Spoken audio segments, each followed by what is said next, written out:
That takes me to the other attribute, loyalty. Now, does loyalty require very much explanation? We all expect loyalty from our subordinates. Do we give loyalty to them? Loyalty is a two-way thing. We expect loyalty, we have to give loyalty. Do we give loyalty to our colleagues? So remember that for leadership, you expect loyalty, you've got to give loyalty. Time is running short. There are other attributes.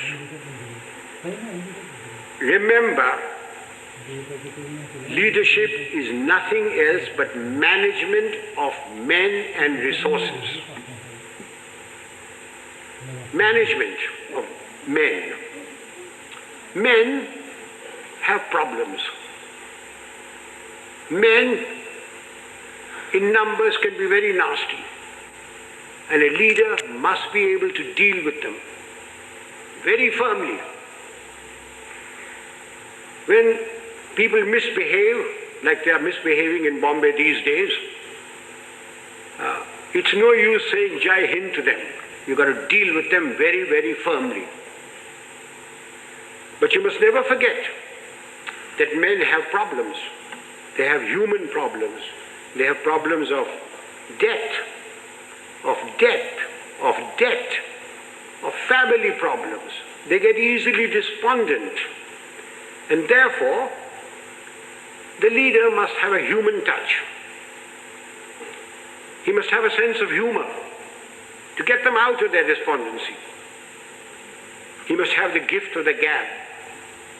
Unfortunately, our leaders have the gift of the gab, but they have no sense of humor. Further, men and women, generally speaking, like the leader to be a bit of a man, a bit of a lad. Take examples from history. Julius Caesar. Julius Caesar, you will agree he was a great leader. When he came to Rome, the senators used to lock up their wives. Take Napoleon. He had his Josephine and Marie Antoinette and Georgette and Paulette and any number of things. And you will agree he was a great leader? Take the Duke of Wellington. The night before the Battle of Waterloo, in his chambers there were more women of luscious proportions than staff officers. And he was a great leader. Do you know, sir, a thought has just struck me. All these three people that I've talked about had one thing in common. They all had long noses.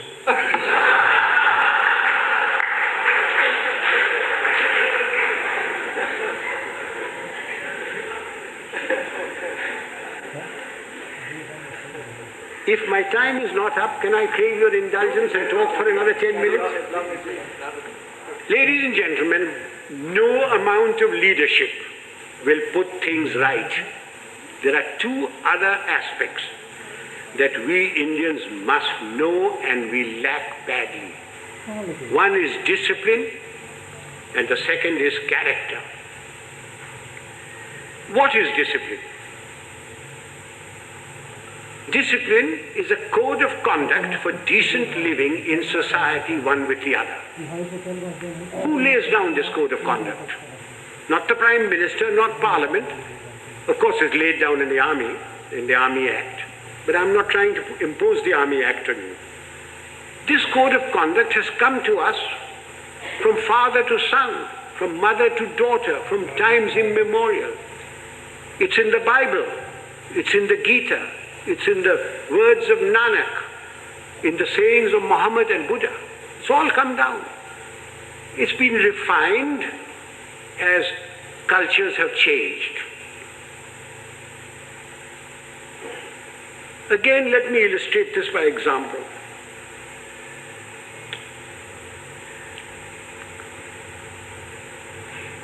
Non-punctuality is an act of ill discipline which is injurious to the state, injurious to its people. Some time ago, sir, I was invited to a university, as also my wife, unlike today.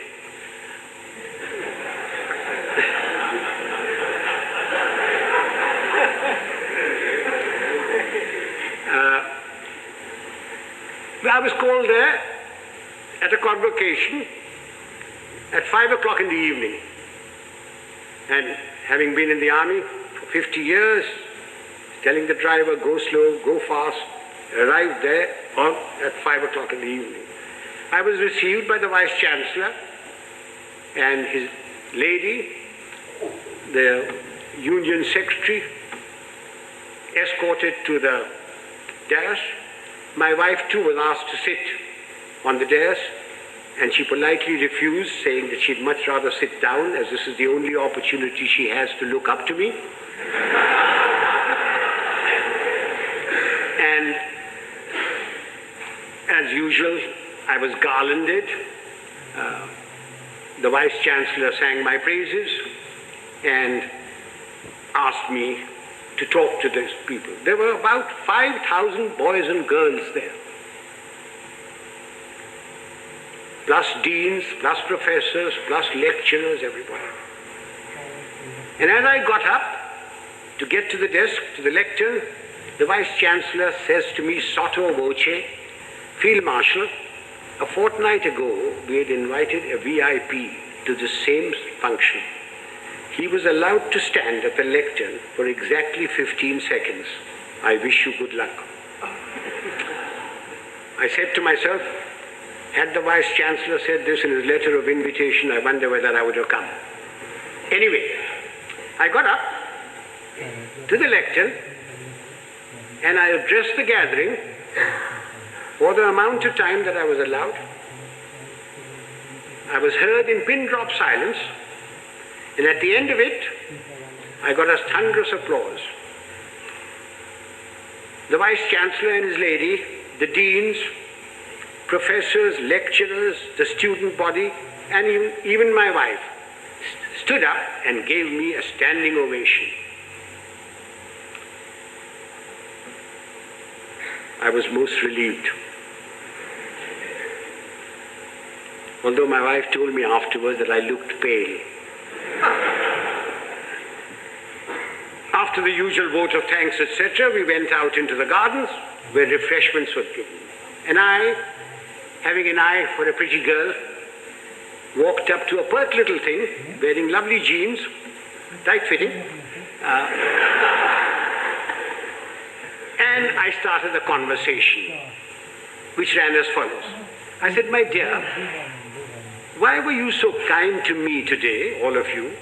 I not having the looks of Rajesh Khanna or Amitabh Bachchan, or a speaker like M.G. Ramachandran, when only the other day you were so rude to a VIP. And she said, I quote, oh, Field Marshal, that dreadful man. We had invited him at 5 o'clock. He turned up at 6. He brought with him a bevy of security people who pushed us aside and took their places where we should be sitting. He brought with him 2 of his brats, grandchildren probably. He was too old to have those kids that side. But you never know.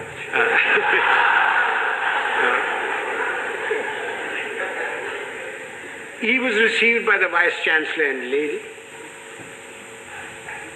He was the Union President garlanded him, and he demanded garlands for his 2 brats. The Union President, being very flexible, diverted the garlands for the Vice Chancellor and his lady to these brats.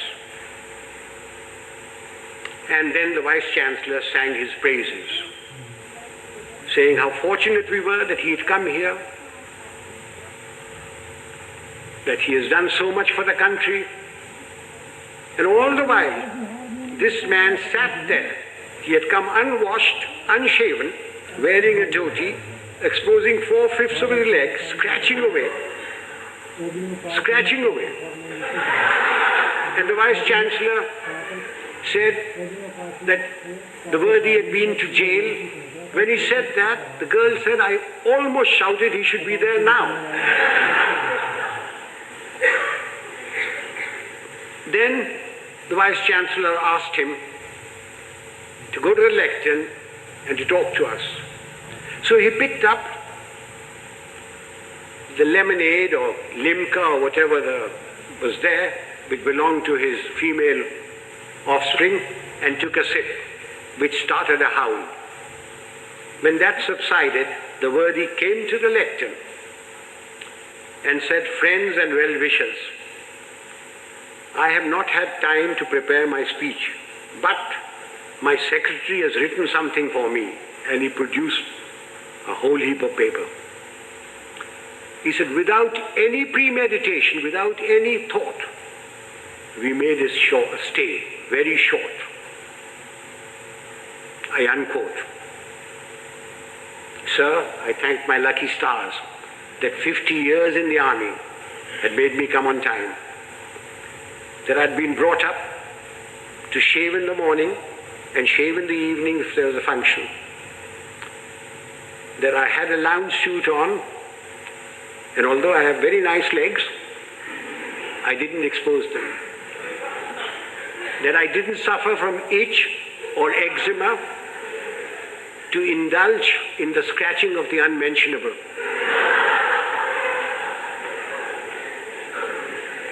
Now do you see what I mean by ill discipline?